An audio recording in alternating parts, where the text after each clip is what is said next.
Salut à tous les membres de la tribu. Alors ben voilà, aujourd'hui on va inaugurer une nouvelle série de vidéos sur le sujet de notre future autoconstruction. Vous avez peut-être vu passer cette information. Vous ne me verrez pas, vous avez vu déjà assez ma tête les dernières années. C'est donc celui que j'appelle amoureusement le magicien de la construction qu'on va voir dans les vidéos. Moi, je suis là pour poser les questions. Alors, voilà Thibaut, merci de prendre quelques minutes de ton temps pour nous expliquer un petit peu l'origine de ce projet. Voilà, l'idée de cette première vidéo, c'est de retracer un petit peu l'historique et puis de vous dire un peu où on en est aujourd'hui et puis quelles sont les étapes qui viennent dans les prochaines semaines. Désolée, je fais le tour comme ça, je vous montre. On est au bord d'une route de campagne, mais il y a quand même de temps en temps des voitures qui passent, donc voilà. Donc Thibaut, est-ce que tu peux juste nous expliquer en deux mots comment est-ce qu'on a trouvé, acquis ce terrain et d'où ça vient dans tous nos projets là? Ouais. Donc l'histoire a commencé en juin 2020.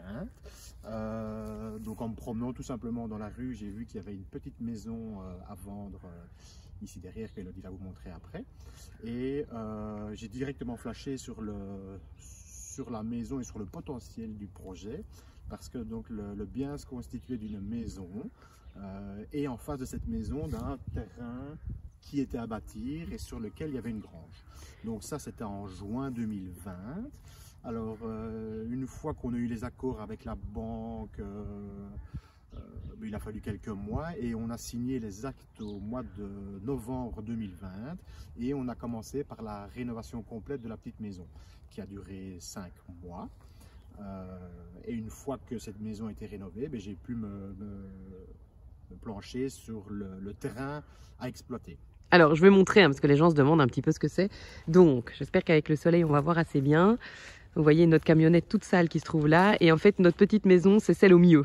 Donc, à gauche, c'est une kiné. À droite, ce sont des autres propriétaires. C'était en fait certainement un ancien corps de ferme qui a été séparé.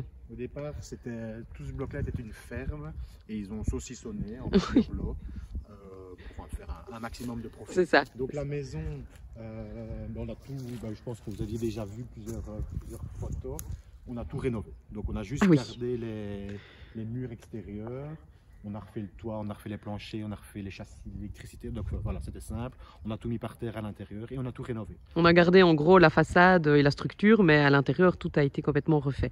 Et donc ça a été terminé en mars 2021. Donc on a aujourd'hui deux locataires qui habitent dedans, à temps plein. Et donc c'est vrai qu'une fois que ce projet a été fini, on s'est dit, bon, qu'est-ce qu'on va faire maintenant de ce terrain qu'on a en face de nous? Alors, explique-nous un peu, il y avait quoi sur ce terrain? Parce que là, on le voit complètement vidé, mais c'était pas le cas quand on l'a acheté. Non, quand on l'a acheté, donc il y avait déjà une grange qui menaçait de s'effondrer.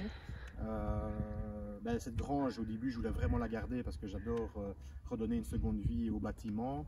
Mais là, c'était vraiment pas possible. Techniquement, elle s'effondrait, c'était même dangereux d'y rentrer. Donc on a pris la décision de la battre et de recommencer à zéro.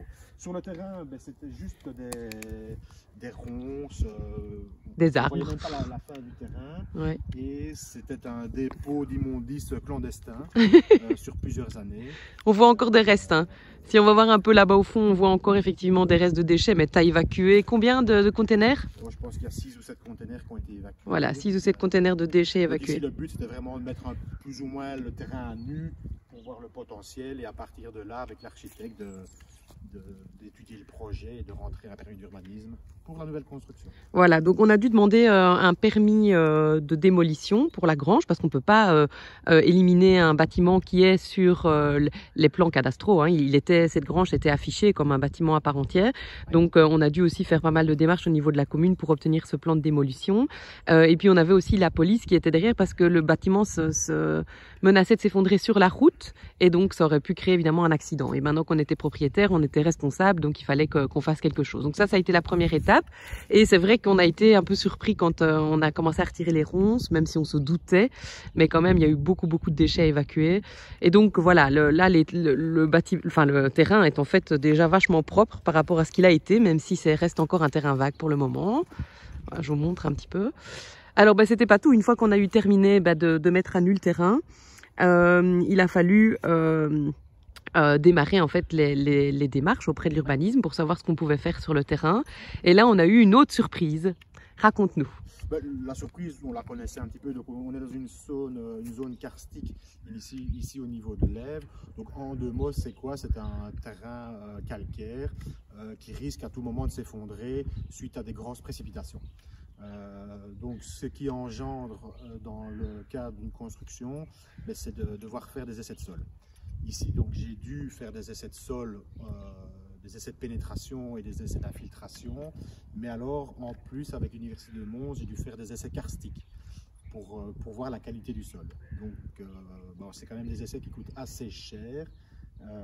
Donc voilà, pour rentrer le permis d'urbanisme, j'étais obligé d'avoir ces essais.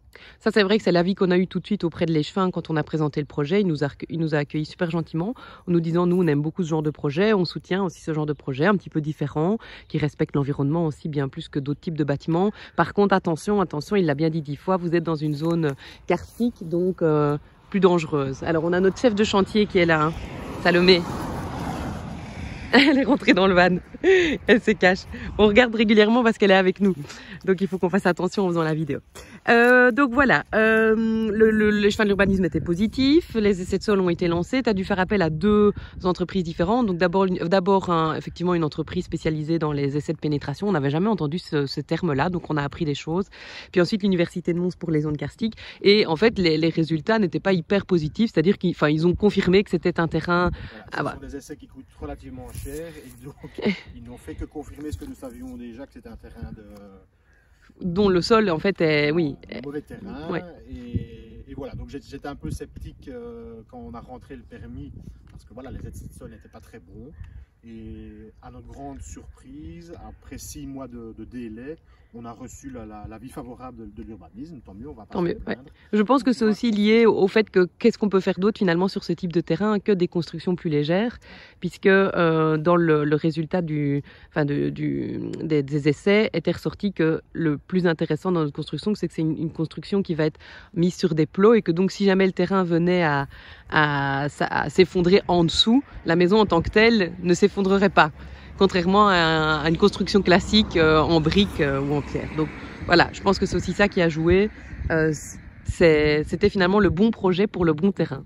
Donc ça, c'est vraiment chouette. Alors, tu as aussi beaucoup travaillé avec une architecte puisqu'on a dû remplir effectivement un permis d'urbanisme. Pour ça, tu as aussi dû faire appel à un géomètre, expert immobilier. Est-ce que tu peux expliquer un petit peu c'est quoi les démarches? Oui, c'était un géomètre, c'est pas un expert immobilier, mais c'est un géomètre. Un géomètre, oui. Donc le but du géomètre, c'était parce que le terrain, on ne savait pas exactement la limite. Donc c'était vraiment de venir redélimiter le terrain qu'on avait acheté. Ce plan de géomètre est important aussi dans l'introduction du permis d'urbanisme.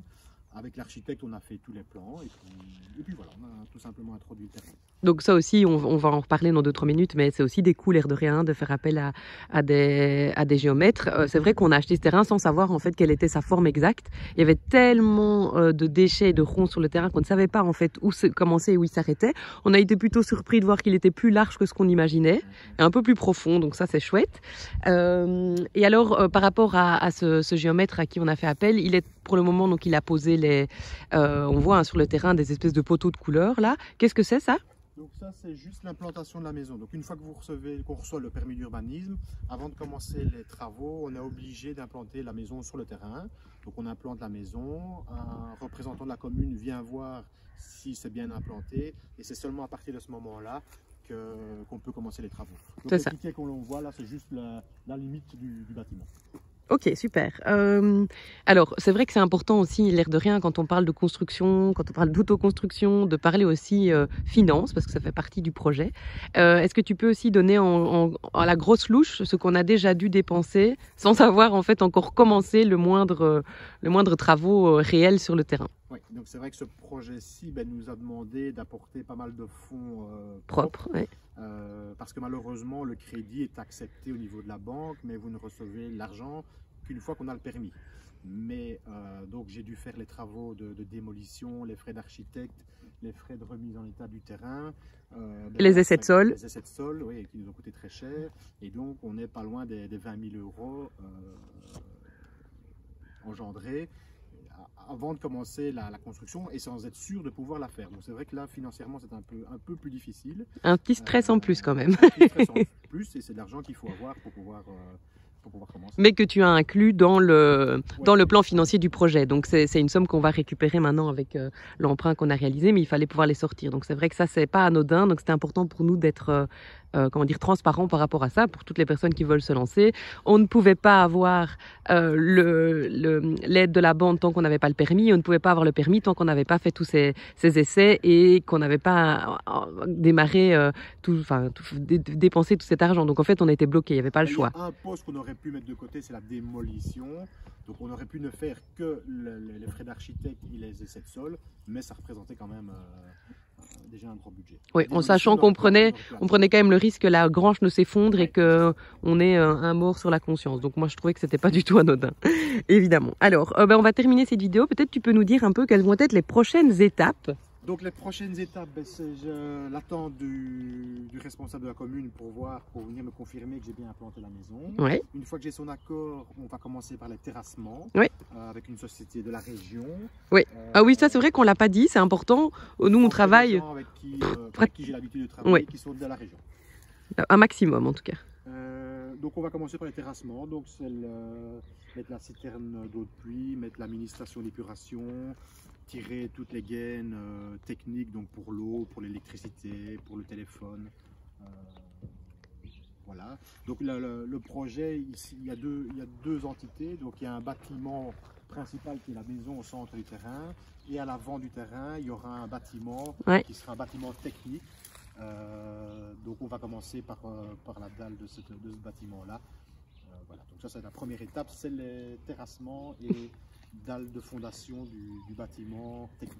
Alors oui, ça c'est aussi un choix qu'on a fait, mais quand on a abattu la grange, on a récupéré des pierres, donc en fait les pierres de la façade de la grange, qui vont nous servir certainement pour... pas encore certains. Pas encore certains. Le but était vraiment de les réutiliser, mais malheureusement ce sont des vieilles pierres, donc qui sont mal taillées. Donc à remaçonner, c'est vraiment techniquement beaucoup plus compliqué. Donc je me demande si financièrement c'est pas plus intéressant de reprendre des pierres qui sont déjà taillées et qui sont faites pour être maçonnées, que d'essayer de réutiliser ces pierres-là. Ouais. C'est intéressant parce que c'est finalement toute la réalité d'un chantier comme le nôtre, c'est qu'on a des bonnes idées et puis des fois certaines se réalisent, d'autres pas, et il y a toujours les finances et les calculs à faire derrière. Donc tu nous diras après calcul ce que tu as décidé de faire, mais effectivement notre petite chef de chantier est là. Donc, et la voiture qu'on voit sur le terrain, c'est notre locataire qui est juste en face, et puis notre van. Donc en fait, juste ici, on va avoir un grand bâtiment. Enfin, un bâtiment. Combien de mètres carrés fera le premier bâtiment? Le bâtiment n'est pas très grand, il fait 8 mètres sur 4. 8 mètres sur 4. 32 mètres carrés. Oui, c'est déjà pas mal, hein? Oui, c'est déjà. Sur lesquels il y aura les panneaux solaires. Oui. Ce sera office d'un local technique. On ne sait pas encore exactement. Non, moi j'ai quelques idées, mais on n'est pas encore tout à fait au clair là-dessus. C'est là-dedans qu'on va mettre les compteurs d'eau, le compteur électrique, voilà, ces choses-là. Ce qui va permettre de gagner de la place à l'intérieur du bâtiment principal qui se trouvera derrière. Et moi je trouve aussi que c'est pas négligeable, ça va nous couper de la route, qu'on est dans un village. Hein. Quand je parle d'une route, c'est une route de campagne, hein, on est d'accord. Pas énormément de passages, mais quand même, nous on aime bien être à l'abri des regards et du bruit. Donc ce bâtiment permettra aussi d'éloigner un petit peu la maison qui finalement, vous l'avez remarqué aussi, est assez loin sur le terrain. Et ça, on a eu de la chance, on a pu s'aligner avec les maisons de gauche et les maisons de droite et donc reculer un maximum le bâtiment qui va arriver de la route. Voilà, c'est pas mal. Bon, donc voilà, moi ce que je vous promets en fait, c'est de faire des vidéos régulières de l'état d'avancement, de faire des interviews régulières de Thibaut et de tous les gens qui vont passer sur le chantier. Donc voilà, mais vous en savez déjà un peu plus sur la situation actuelle. Quelle est la date à laquelle on démarre là? J'ai besoin de savoir.